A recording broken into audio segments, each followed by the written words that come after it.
The large work on the September 18th program of the Yakima Symphony is an audience favorite that probably has been since its birth. Absolutely. The Symphony from the New World by Antonin Dvorak. It's a piece of music that has quite some history, doesn't it? I mean, in terms of its popularity, what people find interesting about it. Also, I think the New World part of this gets well. There's a lot to it. There's a lot to it, and not necessarily what you might expect. Right. Right. Yeah. You know what you said earlier, I think, is right on. First of all, that from its birth, yeah, it's been an audience favorite. You know, I find it one interesting thing about this piece is that there are pieces from the history of music, some that were very popular when they were first written, and then for one reason or another, they fell into oblivion. Well, like Tchaikovsky's Sixth. I mean, that was an amazingly popular work, particularly in America, for the better part of the first half of the 20th century, and then all of a sudden everybody stopped playing it.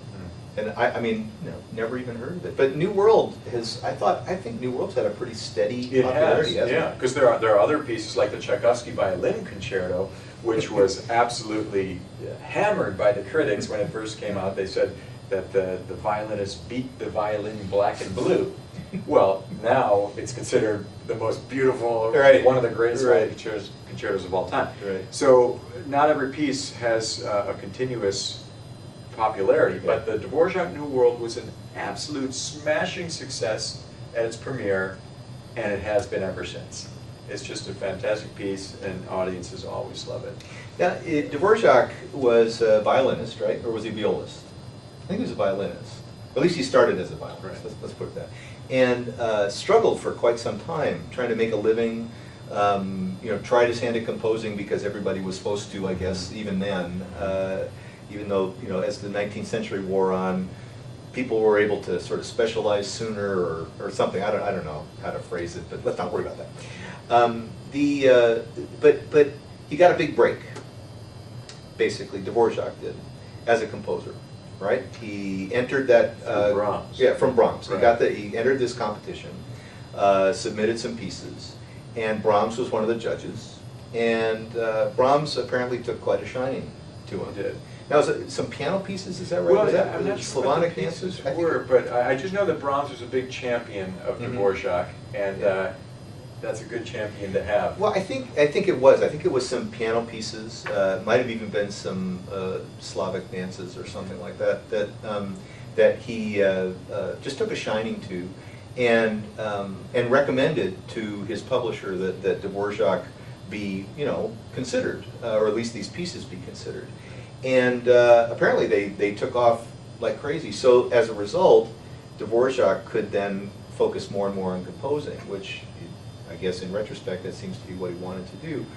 And it turned out to be a good idea. Yeah, it turned out pretty well. Pretty good decision there. Yeah. But that, oddly enough, that plays into this symphony because he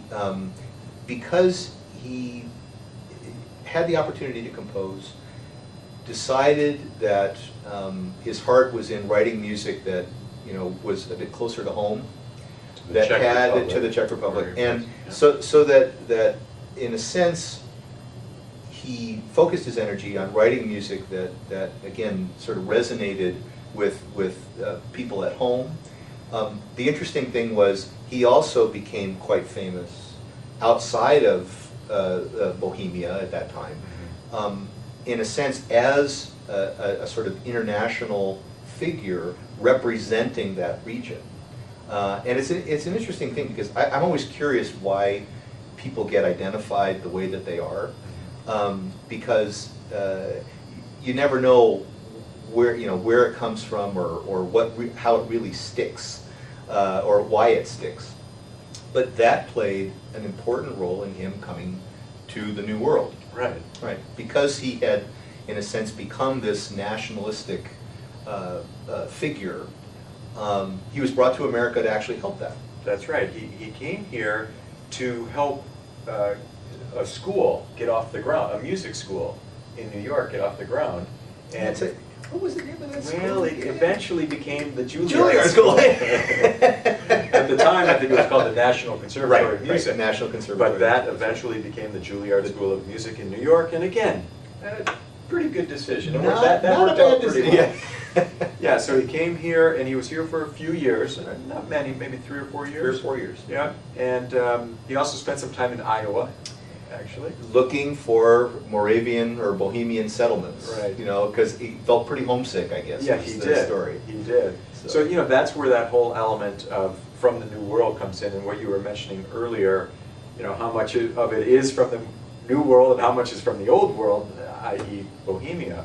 But, you know, for years there was speculation that he actually used quotations from either Negro spirituals or Native American folk music in the piece.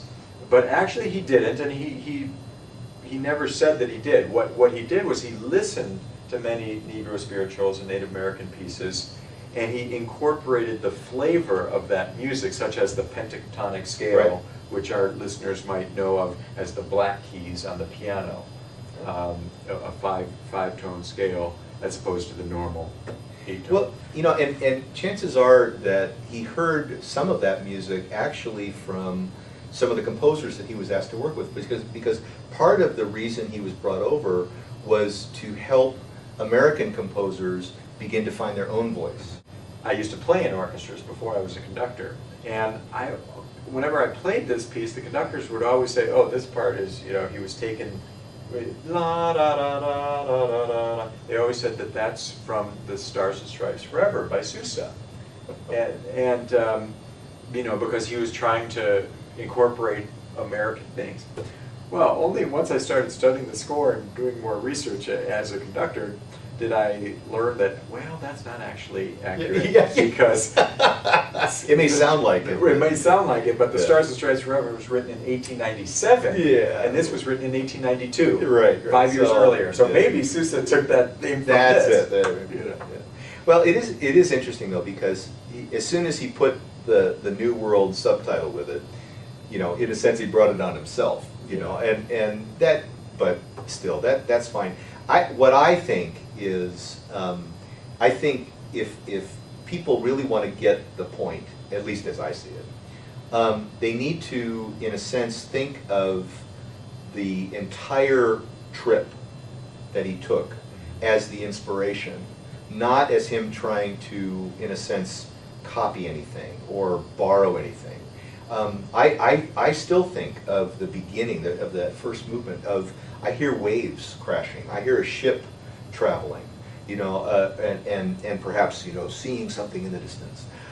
That sort of thing, because, you know, there's this sort of rise and fall in the orchestra that feels like ocean swells in a way. As it moves into more optimistic things or more lyrical things, you can certainly come up with any number of different landscapes or people images or what. And certainly the second movement is him being homesick. Exactly. For the old country. Exactly, and so you can. I think the important thing is to get into the spirit of it and not worry about where it came from. Right. Because it's just great music. It's Absolutely. very interesting melodies, great progressions of ideas that are all very coherent. And he does a really interesting thing in terms of keeping the whole thing united, doesn't he? I mean, that's right. Well, you know, prior to this time, normally the first movement of a symphony was self-contained. The second movement was self-contained, meaning there was no thematic or any material that carried over from one to another. But in this piece, he actually carries from each movement, contains sort of a recap, not a recap, but just contains some melodic elements, revisits, revisitations, if you will, from previous movements. And then in the last movement, the fourth one, he actually has all the previous movements are there. The kitchen sink. Exactly, it's fantastic. But, you know, I just want to echo what you just said. Whether anybody knows that the title of this piece or where it was written, it doesn't matter. It could just be called Dvorak Symphony No. 9. And it's just a great piece of music, and anybody that comes to the concert is going to absolutely love it.